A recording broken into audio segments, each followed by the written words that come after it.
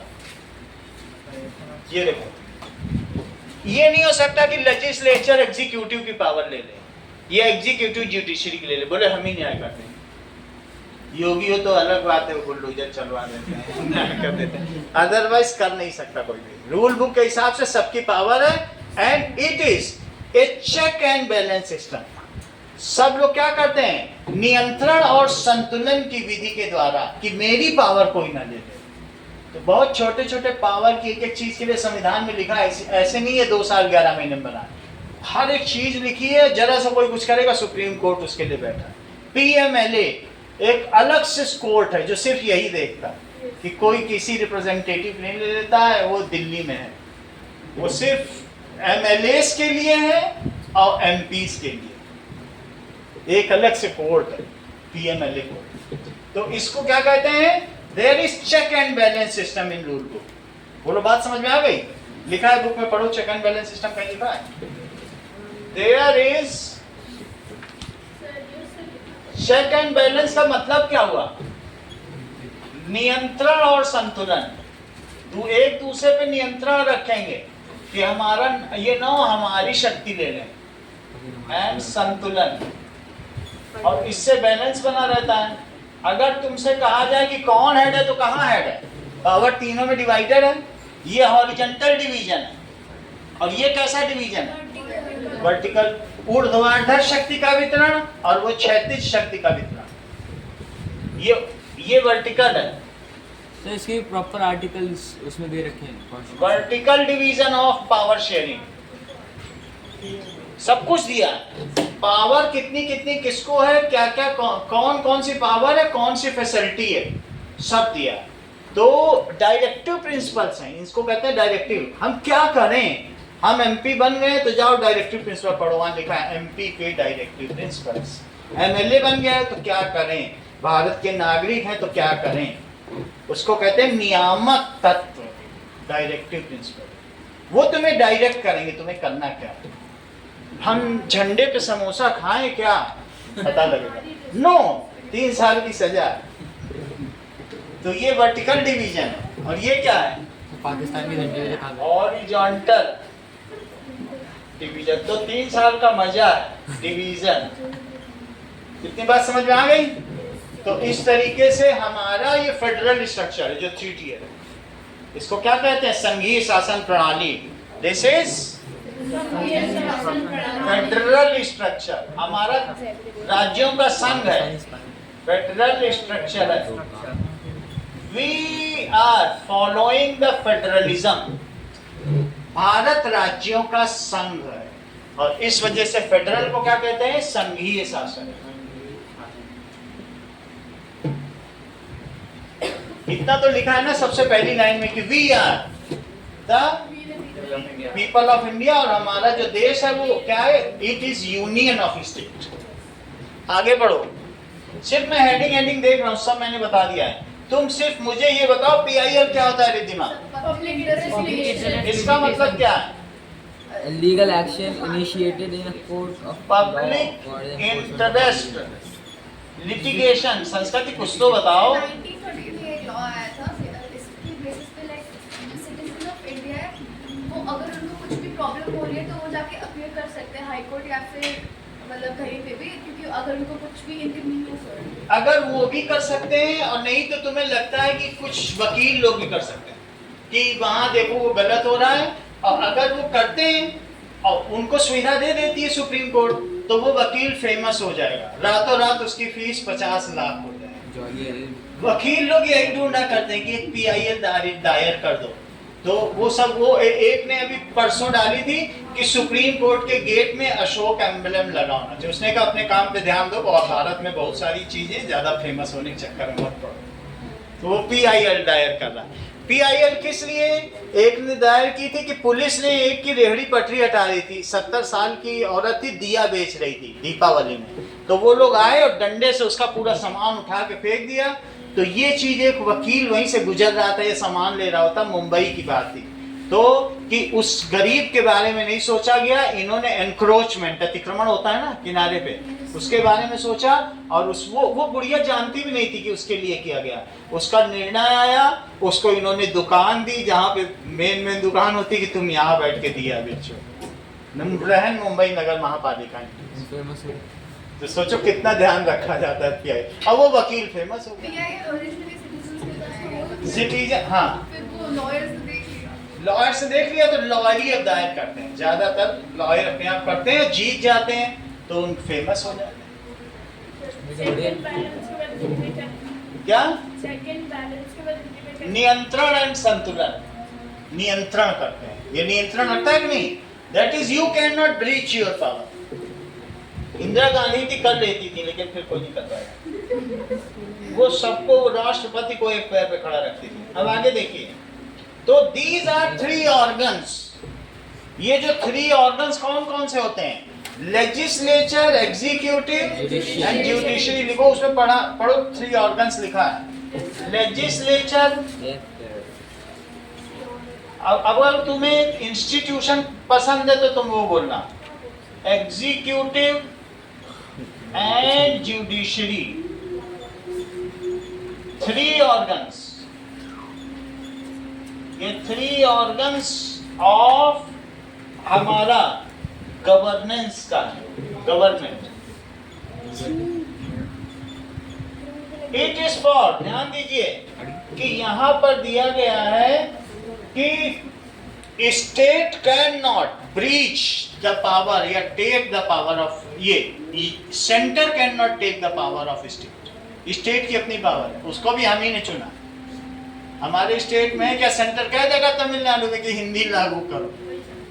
तो स्टेट की अपनी पावर है, तो ये नहीं कि केंद्र सरकार राज्य सरकारों की पावर छीन ले, नहीं कर सकती। वो सोनिया गांधी ने किया था कि 15 ही मिनिस्टर क्यों आए, पूरा भंग कर दी 46 में से। राहुल गांधी के लिए गुलदस्ता लेके 15 मिनिस्टर पहुंचे थे हेलीकॉप्टर के पास, बोले बाकी मिनिस्टर क्या, इतने जरूरी काम हो गए कि मेरे बेटे को रिसीव नहीं कर सकते, सबको भंग कर दिया। वो उस समय चलता था, लेकिन अब नहीं चलता। Accountancy and transparency, accountability. तुम तो ये जानते हो ना कि गवर्नमेंट अकाउंटेबल है, उसको जनता को जवाब देना पड़ता है हर एक चीज के लिए। हाँ, अकाउंटेबिलिटी, चाहे पार्लियामेंट में जवाब दे, विपक्ष सवाल पूछता है, हम ही लोगों के लिए तो पूछता है, हमको सुनाना चाहता है। देखो हमने पूछा, इनको कटघरे में रख दिया। So the representatives are accountable for the job they do as executive. Executive जानते हो, ये मंत्रीगण, जो मंत्री परिषद होती है पूरी, कैबिनेट, वही एग्जीक्यूटिव होते हैं। Accountability and transparency. ट्रांसपेरेंसी अधिकांश कैसे आती है? कोई भी चीज, बहुत अच्छा, जिसको कहते हैं कि यू, उसने बता दिया RTI। आप देखिए कितना अच्छा बताया उसने, वो पढ़ के बताया उसे सब। Right to information. तुम्हें किसी भी सरकारी विभाग का कोई भी डेटा चाहिए कि यहाँ 10 लोग रिजर्वेशन करने बैठे हैं, बताओ सुबह से कितने रिजर्वेशन, तो उसकी कॉपी मिल जाएगी, तुम्हें 10 रुपए के स्टैंप पे करना है। सब कुछ ट्रांसपेरेंट, तो कोई भी इंफॉर्मेशन छुपी हुई। हाँ, कि भाई आपने पुल के लिए किया था, उसका कितना हुआ, कहाँ कहाँ गया, तो पूरा बताना है। नहीं बताया तो एक्शन है। हाँ, RTI 15 दिन के अंदर उन्हें बताना है, सब काम छोड़ के बताना है। RTI है कैसे 30 डेज बढ़ा दिया होगा, अदरवाइज RTI जब आई थी 15 दिन तक, बहुत दिन तक चला था। अब ये देखो, अकाउंटेबिलिटी, दैट इज RTI के through a common person, common people has right to know about any department of government. RTI, that is right to information। वैसे तो सब कुछ इंटरनेट पे होना चाहिए, लेकिन फिर भी अगर नहीं है, so a common people can know। Sir fundamental right, हाँ, राइट टू इंफॉर्मेशन, ये हमारे फंडामेंटल राइट में आना चाहिए। Right to information is a fundamental right of Indians. Sir है नहीं। Yes, it is Yes, the right to information is a fundamental right in India. ये है। It comes from the freedom of speech, as stated in Article 19. ये freedom of speech है। वो right to freedom right to freedom में ही आ रही है। 19 to 22 अच्छा, मल्टी पार्टी सिस्टम देखो। ये तो शायद मल्टी पार्टी सिस्टम का क्या मतलब है कि मल्टी पार्टी सिस्टम की वजह से अंकित क्या हुआ है हमारे देश में? अच्छा काम हुआ है कि बुरा? अच्छा अच्छा, क्योंकि अब इससे स्टेट को Competition. बहुत ज्यादा choices चॉइसेस मिल गए, उनका महत्व केंद्र में बढ़ गया। नहीं तो क्या होता था, केंद्र जो है उनको क्या कर देती थी, डिसॉल्व कर देती थी, भंग कर देती थी विधानसभाओं को, और अब उनके बिना उसकी सरकार ही नहीं बनती है। जेडीयू के 2 लिए तो उनके 2 लिए, बीजेडी के लिए तो किसके लिए 10-10 लोग चाहिए तब तो सरकार बनती है। तो फिर उनके देश के लिए, उनके राज्य के लिए 2 लाख करोड़ का बजट दे रही है, इतने लाख का खुश करने के लिए कि ठीक है तुम हमें सपोर्ट कर रहे हो, हम तुम्हारे राज्यों के लिए भी करेंगे। तो वेटेज बढ़ा कि नहीं? हमारे बिना तुम सरकार बना नहीं सकते हो। और वैसे कितनी पार्टी है तुमको मालूम है केंद्र पे? How many parties are there centre पर? जरा देखो कि ये नेशनल पार्टी देखो, और अगर मैं ये तुम्हें दिखा दूं कि how many political parties are there तो 2000 से ऊपर तो है। लेकिन नेशनल वो होती हैं जो कम से कम 6 राज्यों में चुनाव जीत चुकी, नहीं जो कम से कम 6 राज्यों में, ये बड़ी बात है, तो यह 6 राज्यों में 10% से ऊपर वोट पा रहे, तो ऐसे को नेशनल कहेंगे। How many parties are registered as national party in India? पहले ये देखो, मल्टी पार्टी सिस्टम देखो कितनी है, अब कम हो गई क्योंकि बहुत सारे धीरे धीरे हटने लगे हैं, अदरवाइज ये तो हो गई हैं, इतनी ही रह गई हैं, अदरवाइज पहले बहुत ज्यादा थी। ठीक है, 6% वोट्स होनी चाहिए अगर आप लोकसभा में, या 4 लोकसभा सीट भी होनी चाहिए। इतना कर पाते हो तो नेशनल बनोगे, लेकिन प्लस उतनी और होनी चाहिए, इतनी होनी चाहिए। अब ये देखो, how many political parties are there in India? ये बहुत ज्यादा है, 2000 है। कितनी है? ओवर 2000। तो इस तरीके से हम लोग मल्टी पार्टी सिस्टम में जी रहे हैं। ठीक है, ऐसा भी हो सकता है कि बहुत सारी पार्टियां हैं लेकिन वो नेशनल नहीं है, लोकसभा में उनके सांसद बैठे हैं। असदुद्दीन ओवैसी का नाम सुना है? एक मुस्लिम है, वो मुस्लिम ही के बारे में बोलते रहते हैं, AMIM, तो उसके नेता ऐसे बहुत सारे हैं। मायावती का एक भी सांसद नहीं है, कभी जीत जाता है एक सांसद, तो ऐसे नेशनल थोड़ी बन जाएगी, लेकिन कभी बहुजन समाज पार्टी, तो ये सब है। तो मल्टी पार्टी सिस्टम का क्या मतलब है कि हमारा देश अब अलायंस पे चलता है, गठबंधन सरकार। समझ में आई बात कि नहीं? तो इससे क्या हुआ है, क्या स्टेट का महत्व तो बढ़ा है सौम्या? क्योंकि जब बहुत सारी पार्टी से मिलके करोगे तो उसके भाग खुल जाएंगे। मान लीजिए जैसे ही जेडीयू ने बोला हम तुम्हें समर्थन देंगे, उन्होंने कहा बिहार में 6 एयरपोर्ट, इतनी सड़कें, उतना ये 4 लाख करोड़ का पैकेज दे दिया, भाग खुल गए, और 15 सीटें दी। अब खुद की 240 है तो कहीं कुछ नहीं, लेकिन जिसने दी खुश करने के लिए तो किया होगा। देखो मल्टी पार्टी सिस्टम, इससे क्या होता है बोलो? Multi party system in India, central government and is made oftenly by alliance. कैसे बनती है? In India, ये central government is oftenly, अभी जैसे अक्सर बनती है, made बाई अलायंस, अलायंस के द्वारा बनती है, गठबंधन। अब वो लोग क्या करते हैं?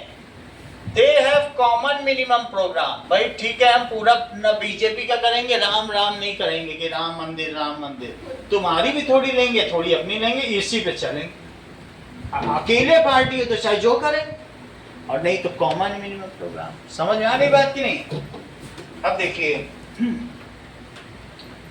Now multi party system, this has increase the importance of state. अगला देखिए, आगे नीचे लिखा हुआ है political party represent a wide range of socio cultural, political, ideological and regional interest. हर एक पार्टी की अपनी एक आइडियोलॉजी होगी, उसी के हिसाब से चलेगी। उसे वो आइडियोलॉजी और साथ में चुनावी मैनिफेस्टो, इलेक्टोरल मैनिफेस्टो होता है, चुनावी घोषणा पत्र, हम जीतेंगे तो ये करेंगे और ये मेरी पार्टी की आइडियोलॉजी। कभी भी कोई कंटेस्टेंट होता है, जब आप कॉन्टेस्टिंग होती है इलेक्शन, तो वो बताएगी हमें जिताओगे, वो पब्लिकली जारी होगा, न्यूज़पेपर पे निकलेगा, इंटरनेट पे भी रहेगा कि हम ये कर देंगे।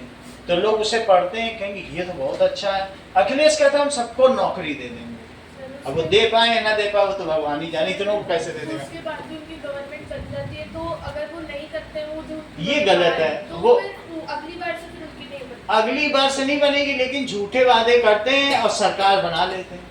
तो इसमें क्या पब्लिक ट्रैप हो जाती है। सुप्रीम कोर्ट को ऐसा होना चाहिए कि करना चाहिए कि नहीं वादा पूरा किया तो तुमको जेल हो, लेकिन कुछ भी बोल सकते हो तुम, और तुम बच के निकल भी जाओगे झूठ बोल, तुम्हें कुछ नहीं होगा। तो इस तरह से इसको कहते हैं चुनावी घोषणा पत्र। Every political party has its own ideology, so people select the ideology and vote as per this. उसी के हिसाब से करते हैं वोट, ठीक है नहीं? जैसे मनमोहन सरकार ने बोला था कि भारत के सभी नेचुरल रिसोर्सेस पर पहला अधिकार मुस्लिम का, तो जिसको ये बात पसंद आई, प्रधानमंत्री होते बोला था। तो क्या ऐसा होना चाहिए?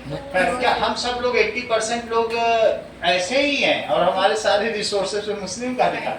ये कैसा अपीजमेंट है? कौन? तो मनमोहन सिंह, वो सरदार एक नहीं बने थे, 10 साल शासन किया, हाँ, जो चुप चुप रहते थे, है ना? डॉक्टर डॉक्टर मनमोहन सिंह, तो वो उन्होंने ऐसा बोल दिया। ये देखो, डॉक्टर मनमोहन सिंह, वो होने दो, कांग्रेस के समय में खुल्लम खुल्ला था, ये बिल्कुल चुप वाले गवर्नमेंट, ये कभी बोलते ही नहीं थे, ऐसे थे मिस्टर चुप, इनका नाम पड़ गया।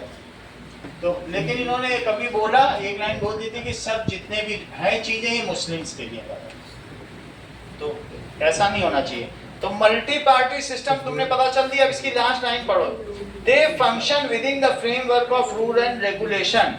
Parties have their own ideology, however हर एक पार्टी के लिए रूल एंड रेगुलेशन है।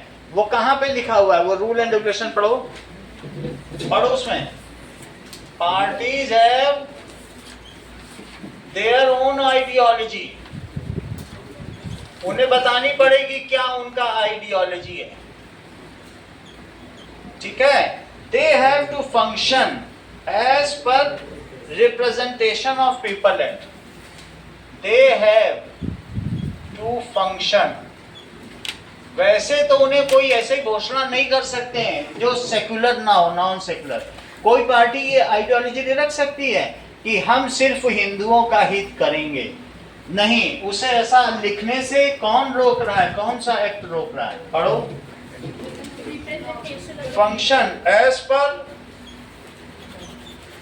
representation of people act, representation of people act, ये रोकता हूँ। समझ में आ गई बात की नहीं? और कब कर दिया हुआ एक्ट है? यानी ये बस 1 साल बाद ही ये जुड़ गया, लोग वो मिस यूज करने लगे होंगे, ठीक है? अब जरा देखो, the party which secures 50% or more seat makes the government and that is called magic number। उससे क्या कहते हैं? जितनी भी सीट है कॉन्स्टिट्यूएंट असेंबलीज हैं उनमें से 50% से ऊपर जीत जाओ। आगे देखिए, safeguarding the rights of vulnerable group. कौन कौन वल्नरेबल ग्रुप है? Rights of vulnerable group. Vulnerable group का मतलब है जैसे कोई एक दुबला पतला आदमी हो, कोरोना हो जाए तो सबसे पहले उसी कोरोना होगा। ससेप्टेबल, जो सबसे ज्यादा संवेदनशील है, अगर 10 दिन काम बंद हो जाए तो बेचारा एक आदमी पहले मरेगा, वही vulnerable. It is the person who is most susceptible to get in distress. जो डिस्ट्रेस में है, माइनॉरिटी से नहीं मतलब है, हमारे यहाँ माइनॉरिटी जैन सबसे अमीर है, टाटा बिरला है, तो वो वल्नरेबल नहीं है। एक्चुअली समझ में है वल्नरेबल को क्या है कि the person who are the poor section, who are the scheduled caste, who are scheduled caste और हु आर मार्जिनलाइज्ड, जिनको हाशिए पर रख दिया गया। हटो तुम हटो, तुम कहाँ बीच में चले आए। ये चीज जब अंबेडकर की सभा हो रही थी, कांग्रेस की सभा, सब अमीर अमीर लोग थे कांग्रेस में शुरू का, सब ब्राह्मण थे, और जैसे ही 3 लोगों को आगे बैठाया गया वो शेड्यूल्ड कास्ट के थे, ब्राह्मण उठ खड़े हुए, बोले हमको चमारों के साथ बैठा दिया, हम भाग चले जाएंगे तुम्हारी कांग्रेस छोड़ के। तो उन सबको उठाएगा, बोला तुम जाके पीछे। पूरे कांग्रेस में यही चलता रहा कि जो ब्राह्मण रहेंगे वो आगे बैठेंगे, अपर कास्ट लोअर कास्ट। ये अंबेडकर को बुरा लगा। समझ में आ गई बात की नहीं? पहले ऐसा चलता था। एक बार हमने भी रोटी दी थी किसी को, तो जो पुराने में अपनी भी बात कर रहा हूँ, तो मम्मी ने आके मुझको थप्पड़ मार दिया, तुमने छू कैसे लिया उसको, तुम ऊपर से डालते। मैं ये नहीं कह रहा हूँ, ये जनरेशन थी पहले कैसे, तो हमने भी वो फील किया कि वो चीज थी, अब नहीं। लेकिन कभी ना कभी तो होती थी कि जब छाया पड़ जाती थी चमारों की, तो लोग ब्राह्मण नहाने निकल पड़ते, कहते थे शैडो आ गई मेरे ऊपर। तो ये सब होता था पहले। तो ऐसा नहीं कि लोग नहीं थे, ये कहानियों की बात नहीं, ऐसे थे, ओल्ड जनरेशन थे। था पहले जो 4 वर्ण का सिस्टम है ना, तो उसमें ब्राह्मण अपने को श्रेष्ठ समझते थे, और वो सोचते थे जो चतुर्वर्ण है, ये जो शूद्र लोग हैं, वो हमारी सेवा के लिए या मैला ढोने के लिए। पहले मैला ढोने की भी तो प्रथा थी, कोई सीवरेज लाइन नहीं थी, वो लोग सर पे लेके मैला चलते थे, हम लोग ह्यूमन एक्सपीरियंस। तो वो प्रथा भी तो हम लोगों ने देखी है, पता नहीं आप लोगों ने देखी हो या ना देखी, कि वो आते थे डेली और मैला लेके जाते थे, फिर वो मैला ढोने की प्रथा खत्म हो गई। देखो इसके में सब मालूम, हर चीज ये बता रहा है। तो that is the people who are marginalised, उनके लिए स्पेशल हमारे में सेफ गार्ड का इंतजाम। मार्जिनलाइज्ड का मतलब जो हाशिए पर है, तुम्हारी कॉपी में भी तो एक हाशिया बना हुआ है, मार्जिन रेड कलर का, रेड, ये रेड का, तो जो इसके इधर रख दिए गए समझो को सब मार्जिनलाइज्ड। तुम्हारे में हाशिया नहीं बना है, ये तो बिना हाशिए के काम है, ये पूरी सेक्युलर है ना। अब जरा देखो, नहीं तो इसके में पूरा पन्ना ही बिना मार्जिन है। सर फाड़ दिया। देखो ये देखो, that is the people who are marginalised. जो मार्जिनलाइज्ड हैं, ठीक है, देयर उनका वेलफेयर सेफ गार्ड होना चाहिए। Welfare is safeguarded by constitution, is safeguarded by constitution. संविधान उनकी सुरक्षा करता है। उसमें कौन है? For this there is a provision of reservation of SC and ST, है कि नहीं? ओबीसी के लिए, इसी के लिए तो किया। फॉर दिस, ये 10 साल में खत्म हो जाना चाहिए था, लेकिन अब पार्टियां ऐसी कि 60-70 सालों के अभी तक चलता है। संविधान में लिखा है 10 साल में खत्म कर देना। फॉर दिस, हाँ, वो हमारे डायरेक्टिव प्रिंसिपल में लिखा, कैसा कर देना तुम लोग लगा रहे हैं, ये अच्छा नहीं है। ठीक है, अब मान लो अब जो पार्टी खत्म करेगी उसको जिंदगी में कभी SC ST का वोट ही नहीं मिलेगा, और भारत में 70% SC ST। तो धीरे धीरे कौन बिल्ली के गले में घंटी बांधे? कोई बोलेगा भी, मुंह से चू निकाल देगा, तो जो SC ST उसको वोट ही नहीं देगा, कहेंगे जय भीम जय मीम। मीम का मतलब होता है मुस्लिम, जय भीम और जय मीम का नारा लगा। सर भीम तो हिंदू थे। भीम, ये लोग हैं भीमराव अम्बेडकर। जय भीम और जय मीम, हम भारत के SC ST लोग और मुस्लिम लोग भारत को चलाएंगे, ये नारा है जय भीम और जय मीम। समझ में आया बात अभी की भी नहीं? चलता है सर, हैं? अभी भी चलता है। खूब चलता है, तुम नेट तो खोलो देखो, जो बता रहा हूं देखा लाठी करो। मार के मार। फॉर दिस देयर इज अभी भी है ये ना इसी there is provision of reservation in seats. समझ में आ गई? Provision of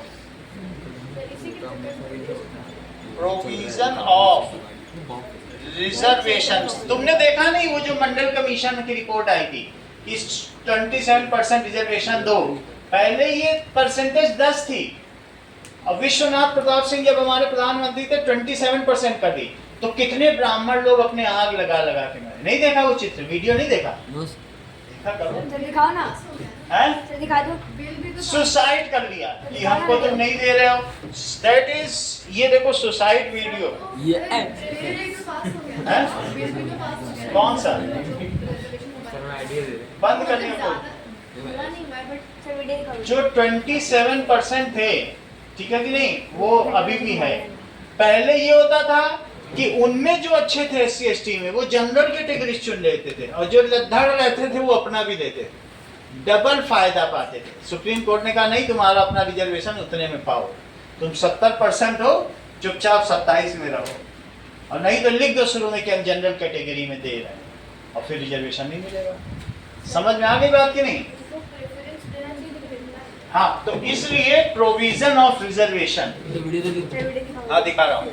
provision of reservation for SC ST, ये बात समझ में आ गई? जरा ये देखिए, that is people attempting suicide after Mandal commission report. Yes, yes. Mandal commission ने जो रिपोर्ट दी थी, उसके बाद बहुत सारे लोगों ने आग वाग लगा ली अपने। अब ये देगा वीडियो तो होगा। ये विश्वनाथ प्रताप सिंह हैं, ये देखो ऐसे हुआ था। अब इसमें क्या है कि लेकिन ये दिखाएगा भी नहीं, पता नहीं। मारे अरे यार कैसे? AI उस समय हम लोग थे तो हम जानते हैं। ये देखो, ये है लग रहा है। ये ऊपर चल रही वीडियो 1990 की है, जहां ये देखो। जनरल कैटेगरी के स्टूडेंट रिजर्वेशन के अगेंस्ट प्रोटेस्ट कर रहे हैं। इस ये प्रोटेस्ट में against स्टूडेंट्स कर- ने सबके सामने अपने आप को मौत के घाट उतार दिया था। तो इसकी शुरुआत होती है VP सिंह से, जो उस समय के प्राइम मिनिस्टर थे, जो कि 27% वोट था OBC कैटेगरी के लिए लेकर आ जाते हैं, जो इन टोटल हो जाता है 49.5%। और इसी के अगेंस्ट में प्रोटेस्ट शुरू होता है। लेकिन 19 सितंबर 1990 को पूरा का पूरा प्रोटेस्ट एक ऐसा टर्न लेता है, जहाँ पे राजीव गोस्वामी नाम का एक बच्चा अपने ऊपर केरोसिन डाल के अपने आप को आग लगा लेता है। वहाँ खड़े लोग राजीव को बचा तो लेते हैं, लेकिन उस बच्चे का 70% शरीर जल चुका था। और यहीं से शुरुआत होती है एक ऐसे खेल की, जहाँ स्टूडेंट सुसाइड कर रहे हैं। फिर स्टार्ट हो गया, फिर बहुत सुसाइड इसने शुरू किया है। लेकिन इसके बाद हमने देखा रोज 10 सुसाइड हो रहे हैं, 12 सुसाइड हो रहे हैं, रोज आग लगा रहे हैं। इंडिया के गेट से लोग कूद हाँ? क्या कुछ लगा रहे थे परसेंटेज कम थे। कुछ कम नहीं होता है। दैट इज, इतनी बात तुमको समझ में आ गई? इसी के आधार पर उनको जिसको वोट चाहिए वो खुश कर दिया उसने सब। बच्चों को समझाओ suicide is not an option. तो क्या फर्क पड़ेगा उनको वोट? अगर अभी हम कम कर देंगे परसेंटेज रिजर्वेशंस का, हाँ। तो जो ST SC है उनका तो वैसे भी परसेंटेज लिविंग का कम है, तो अगर वो वोट ना दे तो ज्यादा कुछ तो नहीं। वोट नहीं, ये किस पर है? वोट पर नहीं है, ये सीट्स पर है कि अनाड़ी को इंजीनियर बना देना। मान लो वो बहुत ही गए गुजरे तबके का है, और तुमको वो लोग IIT में जाते हैं, प्रोफेसर परेशान हो जाते हैं -40% वाले मार्क्स को, उनका आफ्टरनून सेशन लगता है, इनको पास कराना है। अरे तुम अनाड़ी को कैसे पास करोगे? गधे को कैसे घोड़ा बना दोगे? और वो लोग इंजीनियर बन भी जाएंगे, फिर अंत में वो तंग आके कहते हैं जाओ तुम्हें पास किया, और वो इंजीनियर बनते हैं, पुल टूटता है। तो तुमने रिजर्वेशन दे दी उनको, -40 चलो चलो तुम SC ST हो, लेकिन देश का तो नुकसान है। वही डॉक्टर बन रहे हैं एम्स में, -40 नंबर वाले, वो क्या करेंगे? वो पढ़ भी नहीं पा रहे हैं। तो वो तो देखो किस तबके से आया है, उसको तुम कुछ दो क्लर्क बनाओ। तुम्हें डॉक्टर और इंजीनियर क्यों बनाना है? देश का क्यों नुकसान कर रहे हैं? नहीं बनाना हैं? इतनी हाई पोस्ट दे रहे हो नंबर। अगर SC और ST में भी कुछ अच्छे होते तो फिर उनको बनाओ, फिर -40 वाले वही चीज हो रही है। थोड़ा पहले जैसा अगर आ जाए ना सिस्टम। मेरा ये दोस्त था, वो मतलब SC कैंडिडेट था, वो -6 में IIT में सेलेक्ट हो गया। मेरे 89% थे, हम रह गए। कह रहा है यार तुम मेहनत नहीं करते हमको चिढ़ा रहा है मिठाई खिला, जरा सा और करते 98 वाले सेलेक्ट तो हो रहे थे। पढ़ाई लिखाई ठीक नहीं है। वो खुद ही 4 साल वहाँ पढ़ा था, फ्री का मिलता था खाने को, कुछ पैसा नहीं देना पड़ता था, फीस का भी पैसा नहीं देना पड़ता। हम लोग को 4 साल में 4 लाख 5 लाख देना पड़ता था, उसको भी नहीं देना। प्लेसमेंट क्या मिली होगी, हमने बात ही करना छोड़ दिया। एक वो होती है ना अंदर से कि गलत हो रहा है हमारे से। ऐसा तो होगा ही। वो -6 पे पा रहा, मैं 89% पार्ट नहीं पा रहा, तो ऐसा लगता है -6। हाँ, तो उसने कहा मैंने कुछ सवाल किए थे, उसमें 6 मेरे गलत हो गए, 2-4 सही हुए होंगे, तो निगेटिव मार्किंग थी, उसको -6 मिले। 6 सवाल अटेम्प्ट के 6 वो गलत निकल गए और जीत गया। और 0 होता तो और अच्छा होता। मैं तो देखा मैं 0 ला गया। अब यही चीज होती है। आगे देखो अगला पेज। ठीक है, इतना रखो, कल हम इसको इकोनॉमिक्स को पढ़ाएंगे, थोड़ा सा ही बचा है। क्या हो गया?